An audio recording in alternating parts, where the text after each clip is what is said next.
Thank you so much. I'm very grateful for your being here. I appreciate your talking about the gap, and there's 3 places I really want to close the gap, and I know there'll always be another gap, but there are 3, and I would love help in clearing whatever resistance there is in the way.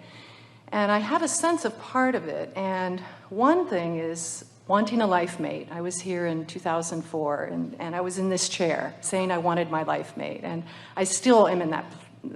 I've moved quite a bit in my emotional journey, but I still want that life mate. And sometimes I think I'm still cleaning up my vibration. And Clearly, because if you have been that long thinking about that subject and it has not manifested yet, then you've settled into a pretty steady vibrational expectation that doesn't match what you want. It's not supposed to take any time at all to get what you want, and when it does, it means you're not a vibrational match to what you want. So either you have become accustomed to negative emotion and it doesn't bother you, or you are unaware of negative emotion.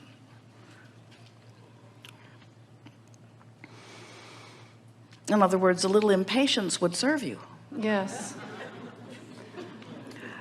If you really want a mate, do you think that you are fiercely independent? Are you really picky about the way you live your life? Do other people annoy you? Do people and their behaviors just sort of get under your skin? Do you find yourself really enjoying your solitude and the precision of living life the way you want to live it? I have been, yes, very independent and loving my solitude and loving my life. And I do want to draw in that mate, but tell us why. In other words, what good are they? Because I do love my life, and I feel a lot of joy, and I would love to share that with someone. So I can imagine how much joy there would be in sharing. What does that mean? I want to share my joy. What does that mean? We hear people say it all the time. And what does it mean? I want to share my joy. I think a part of it is magic, that there's a synergy that's unexpected when people come together. It's not just the 1 + 1, it's this unexpectedness of life, so the adventure. If I'm tuned in, tapped in, turned on, and we feel you are, and I'm feeling really good, and I'm on top of my life, and I'm feeling really good, and now I want that to exponentially expand by coming together with another who is also there. And I know I'm there, but I'm not coming together with somebody else who's also there. What does that say about your expectation of where other people are? I think there are other people there. I just want to meet the right ones. All right, so you think they're there. Do you think they're rare? No, although I don't often come around them in my day-to-day life, given because that's where that vibration feels to us. In other words, it feels to us that you have managed to create an environment that is pleasing to you.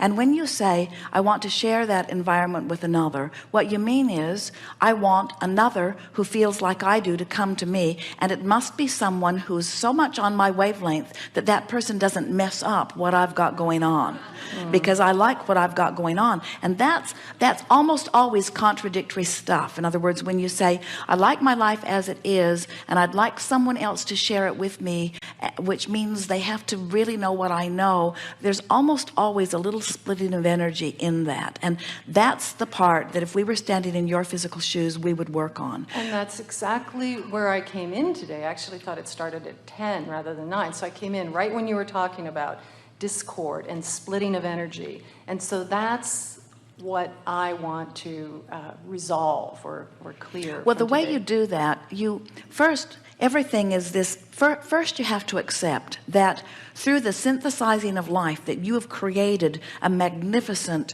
relationship, and that it is alive and real and vibrationally pulsing. And you have to get a bead on that before you can feel where you are in vibrational relationship to it. And that's the thing that we're feeling is a little bit off for you, because we keep expressing to you something that we feel, and you keep verbalizing that you feel different than you feel to us. So what we mean by that is we think that you are verbalizing how you want to feel, not necessarily how you do feel. And the universe is not responding to your words. The universe is responding to your vibration. So let's apply this new technique that we've been talking about in the last couple of days, and let's talk about your manifestational indication. So here you are, where you are in relationship to a relationship, and what does that feel like to you? What does your relationship condition feel like to you? It feels eagerness, and there's a gap though, sometimes despairing or That's quite a gap, isn't it? yeah. So what do you think you feel more, lonely, despairing, or eager? Oh, it's I guess I try to practice a sense of peace, you know, a little bit of an equilibrium, and a sense of faith and trust. Well, those are all really I good. try to soothe myself, in other words. Those are all really good words, but when it comes right down to it, do you feel more eager or lonely? Maybe frustrated, somewhere in between. This is what we mean about not being in touch with the way you feel. Okay. Do you feel so? We'll just play with it, and that's not a bad thing. In other words, we've sort of trained you that way. We say be bright-eyed and bushy-tailed and talk about what you want and don't talk about what you don't want. And so we know it's really easy to begin offering the words, but words are not equaling your vibrational output. And the reason is, you see, this is easy for us because you're telling us, I want something that isn't coming, and we say, well, then you must not be a vibrational match to what you want. We don't even have to figure out what your vibration is. The results are giving us all of the information that is necessary. If you don't have something you want, you can't be a vibrational match to it. And the reason that you're not a vibrational match to it is because you've got more of your attention on what is than on what you want to be. And we think the reason, we can go right to the reason for it. You're very precise in your living. You're very picky about the way you want things. And you don't expect to find someone who will match you exactly, so you believe that any relationship will be a compromise that you're not willing to make. That's sort of just telling it like it is. So and here we want to say something very powerful to you. We don't want you to settle for a relationship that demands a compromise from you that you're not willing to make. We wouldn't for a minute say that there's something in your vibrational escrow that you've carefully honed over lifetimes that you should now deny yourself of while you let yourself go into a relationship just because you're feeling a little bit lonely. We applaud you for your determination to hold out for what you really want. And so our conversation with you is not to get you to do something different about that. In other words, we don't want you to let loose of what you want. We just want you to shore up your expectation that if it's in your vibrational escrow, the universe can deliver it to you, because the universe knows where the person is and knows where you are in relationship to the person and knows how to deliver you to the person and the person to you. Yes, and that's actually what I asked back in 2004. It was about belief, how to strengthen my belief, because I don't want to compromise. I mean, more than anything, I don't want to compromise. And so, but how can I strengthen my belief? By acknowledging that there are plenty of people that are strong-willed like you are, that are very particular in their lives, that have found people that are a match to them. By acknowledging that if this time-space reality has the wherewithal to help you to identify a desire, that this time-space reality has the wherewithal to deliver it to you.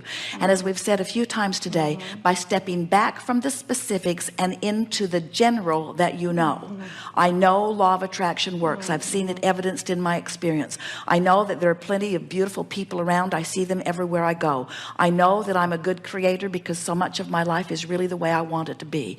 I know that law of attraction is always consistent and fair. I know that my now reality is an indication of how I've been offering a vibration, and I wouldn't have it anyway. I know that I have to shift my vibration somewhat if I want something to be different. I recognize that I need to make some vibrational changes, and I believe that the emotion that I'm feeling is the key to it. I believe that I am aware of my emotions, and I know that as I feel my emotions, that they will give me an indicator of what I need to do. I have no question in my mind that I'm going to figure this out. Meanwhile, I know that the universe is tending to my vibrational escrow, and I know that my partner is there waiting for me, getting queued up for me, and therefore I feel an eagerness about the rendezvous that we will experience. Yes, thank you. Thank you very much. That's beautiful. Very good. I have a question about these two other parts of the picture.